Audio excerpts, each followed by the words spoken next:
El aumento de las sanciones a los clientes morosos de los transportistas están mejorando los plazos de pago. Todos los datos del Plan Nacional de Inspección del Transporte de Mercancías por Carretera.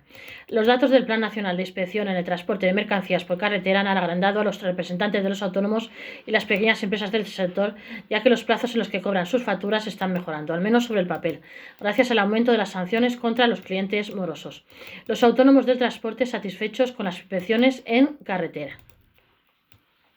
El régimen sancionador de lucha contra la morosidad en el sector del transporte y la actividad de los servicios de inspección de transporte están contribuyendo a mejorar los plazos de pago a los transportistas, y es que una de las principales novedades en la inspección ha sido el incremento del control de dicha morosidad. En concreto, durante 2023 se registraron 4.635 infracciones por incumplir los plazos máximos legales de pago, un dato que contrasta con apenas 238 de 2022 más 1.847%.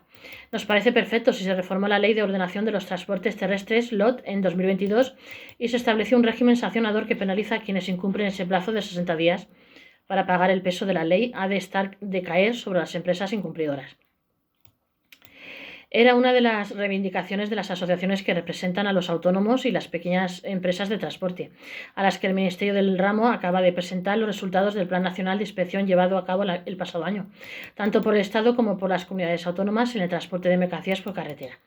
La gran mayoría de las sanciones a los transportistas por infracciones son leves. En paralelo, las infracciones de los propios transportistas durante el pasado ejercicio dieron lugar a la apertura de 166.540 expedientes, una cifra no excesivamente superior a la registrada en 2022, 144.608 infracciones, que sin embargo, curiosamente, ha supuesto un ligero descenso de la recaudación, que ascendió a 90,1 millones de euros frente a los 91 millones de euros del pasado año, lo que indica un incremento en la levedad de dichas infracciones. Por lo que respecta a los tiempos de conducción y descanso, se trata un año más de las infracciones más habituales detectadas en el marco del Plan Nacional de Inspección, con un total de 71.030 expedientes incoados en 2023 por los 73.336 de expedientes en 2022, un descenso al que acompaña un dato revelador. La mayoría, en concreto el 74% de las mismas, son de carácter leve. Es normal que si exigimos que se cumpla la ley, aceptemos de buen grado que seamos igualmente sancionados si no lo cumplimos. Si decidimos arriesgarnos, saltarnos un poco el límite y pagar los 70 euros de sanción. Otra cosa es que, lejos de ser un problema estructural, sea una simple cuestión de interpretación de las normas.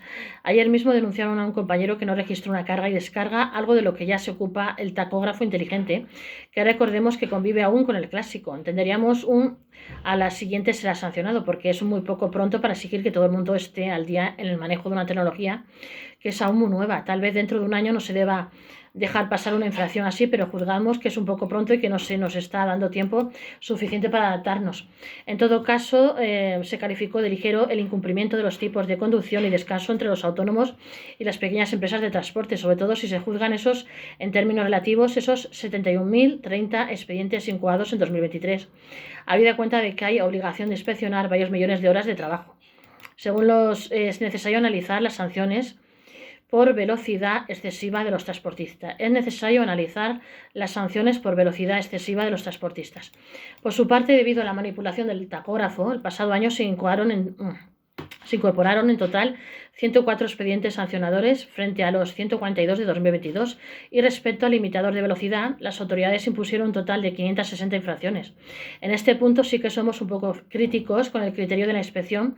No es que no funcione bien el limitador, sino que consideramos preciso analizar las circunstancias de cada caso y ver si se ha tratado simplemente de mala praxis del conductor, que por ejemplo, bajando un puerto pronunciado, se haya soltado y no haya empleado el freno lo necesario y el camión por su masa haya superado algo la velocidad permitida.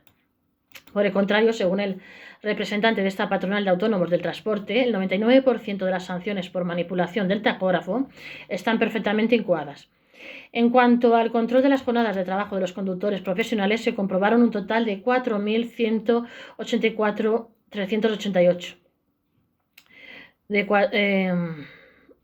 en 2023, y el número de infracciones se redujo un 25% tanto en carretera como en empresa respecto del año anterior. Una magnífica noticia, porque significa que los autónomos del transporte, además de cumplir cada vez más con los tiempos de conducción y descanso, cumplen más con la normativa laboral, que no es lo mismo, porque los transportistas, cuando nos sentamos al volante, somos ambas cosas, trabajadores y conductores, y si se han reducido las horas de trabajo tiene que ver con que cada vez se respeta más la normativa laboral, un dato muy positivo, según el vicepresidente de Fretansa. En lo referente a la realización del transporte sin autorización, se impusieron en 2023 un total de 8.698 infracciones, de las que fueron resueltas un total de 6.317, habiéndose sobreseído un total de 503 expedientes sancionadores, y en el apartado de transporte internacional se incoaron un total de 1.065 infracciones en 2023 a empresas extranjeras que operan en España, frente a los 803 expedientes incoados en 2022. En 2023 aumentó el número de sanciones por exceso de peso transportado por carretera. Por último, en materia de excesos de pesos, sí que se produjo en 2023 un incremento en el número de infracciones incoadas, con 21.176 expedientes por los 18.167 del año anterior.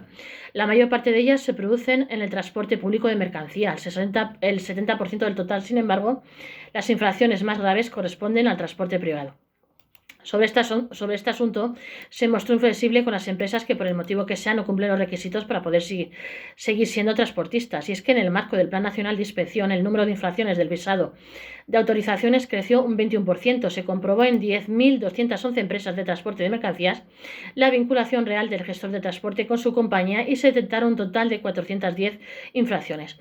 Como consecuencia de la pandemia, se amplió el plazo para realizar el visado hasta el año pasado, como excepción a los 2 años que establece el Reglamento de Ordenación de los Transportes Terrestres ROT, pero si por lo que sea una empresa no acredita ante la Administración que sigue cumpliendo las mismas exigencias que en el momento en que le dieron la autorización, están muy bien sancionadas.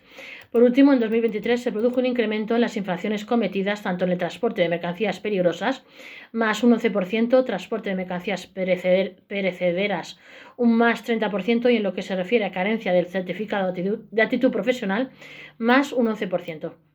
FETRANSA ve necesario inspeccionar más las falsas cooperativas de autónomos del transporte. El vicepresidente de FETRANSA considera que las autoridades deberían de emplearse más a fondo, al menos en un par de inspecciones más, el cabotaje ilegal y las falsas cooperativas de transportistas autónomos. No digo centrarse solo en este tipo de inspección, pero sí dedicarle un poco más de tiempo, porque la realidad no se compare bien con las estadísticas que muestran los servicios de inspección de transporte. Pero claro, perseguir que conductores portugueses estén llevando a cabo su labor dentro del territorio español sin el permiso correspondiente es de difícil inspección, y el esfuerzo no parece merecer la pena para los resultados obtenidos finalmente. El portavoz de FETRANSA considera necesario llevar a cabo campañas puntuales sobre estos dos tipos de fraude, que inciden mucho en temas como la competencia desleal, la seguridad vial y los derechos de los trabajadores, y sin embargo las autoridades no les prestan la debida atención. No debéis de suscribiros a este vuestro canal Gestor y Gestoría YouTube.